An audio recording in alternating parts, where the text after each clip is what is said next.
लिखिया लेखा विच अजल तो जो साडे ओ तू लेना ओ मैं लेना। जो कुछ किस्मत में लिखा जा चुका है ना उससे कम मिला है ना उससे ज्यादा मिला। उसकी जात पे भरोसा रखे, उस जात पे भरोसा रखे। लिखिया लेखा विच अजल तो जो साडे ओ तू लेना ओ मैं लेना।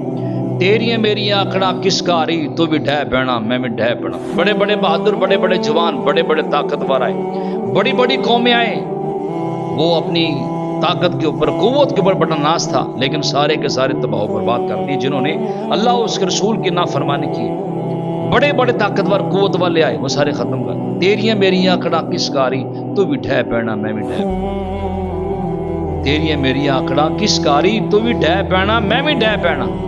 सद्दा आया ते बुकड़ा मार टुरना, सद्दा आया ते बुकड़ा मार टुरना। जब बुलावा आ जाएगा और मुंह को लपेट दिया जाएगा, अल्लाह अकबर, वो लेके जाया जाएगा। ये भी किस्मत वालों को मिलता है, कफन भी और दफन भी और जनाजा भी। सदाया ते बुकड़ा मार टुरना, ना तू कुछ कहना ना मैं कुछ कहना। वहां भी ये बंदा नहीं कह सकता कि मुझे ये मेरा काम रह गया है, मेरे बच्चों की शादी रह गई है, मैं नहीं।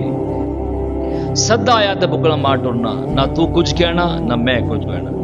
तेरा मेरा रह गया फिर की झगड़ा, ए थे ना तू रहना ना मैं रहना, ना तू रहना ना मैं।